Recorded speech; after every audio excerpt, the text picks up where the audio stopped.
السلام عليك يا أبا عبد الله وعلى الأرواح التي حلت بفنائك. عليك مني سلام الله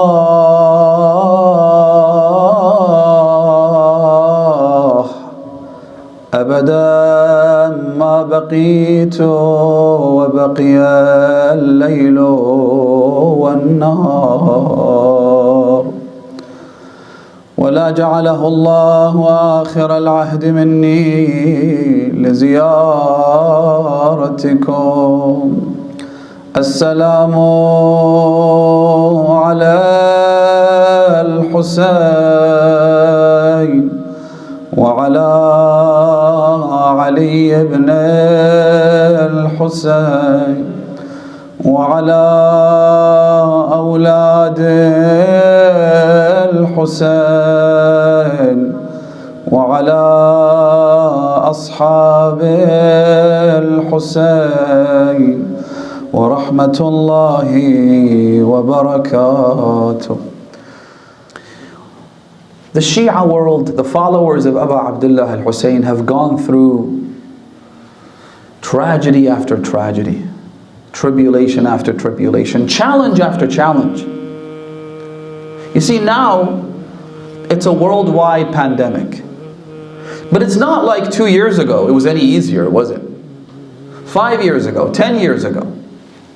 Because there always has to be something that at least attempts to separate us from the remembrance of Abu Abdullah al-Hussein. There's always something.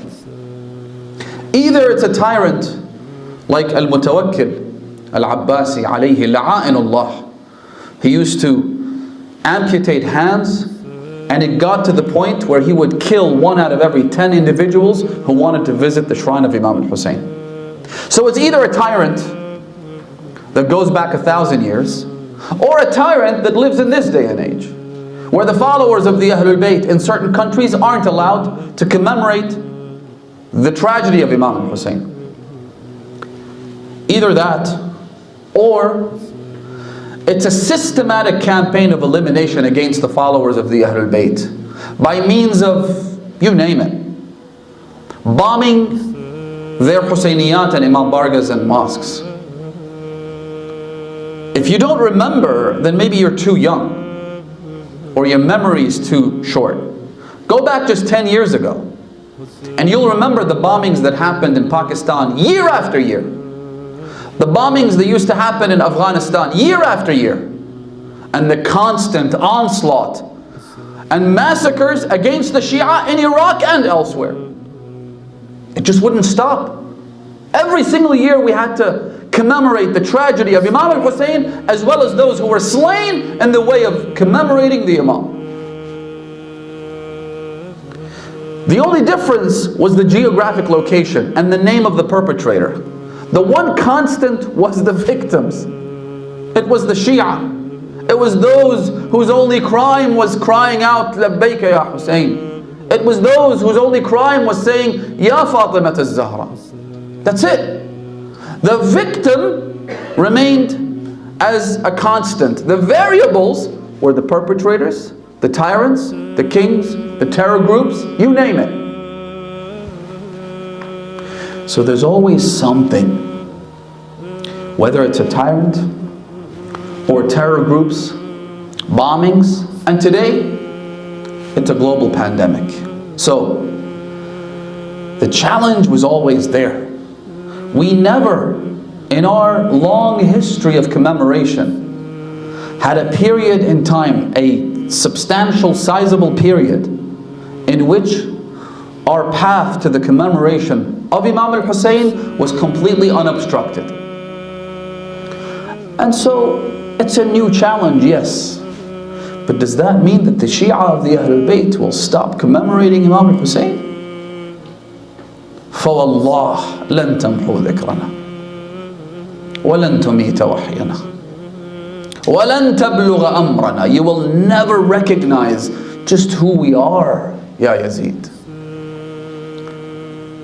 You'll never understand that this family isn't your average family. You'll never understand that Al Muhammad are Alullah. God Himself took it upon the divine deity to glorify them and to ensure that they exist for as long as we exist. So Alhamdulillah Rabbil Alameen, brothers and sisters, what a great privilege it is that we're alive, first of all. We're healthy, second of all. We are still on the path of the Ahlul Bayt, and so we will commemorate no matter what until kingdom come, as they say. If it's not in the mosque, it's in a school. If it's not a school, it's out in the street. If it's not in the street, then it's in our homes. There's nothing, absolutely nothing that can stop us from doing this, and it's not like the enemy hasn't tried. And so what we say is Alhamdulillah alladhi hadana lihada wa ma kunna linahtadi lawla an hadana Allah. لقد جاءت رسل ربنا بالحق. The truth has been delivered by God's emissaries and messengers, and the truth is that this is not going anywhere. The style may change, some of the practices will have to adapt, but ultimately you can never take out the love of Hussein from our hearts. The enemy should know that. And so stop trying.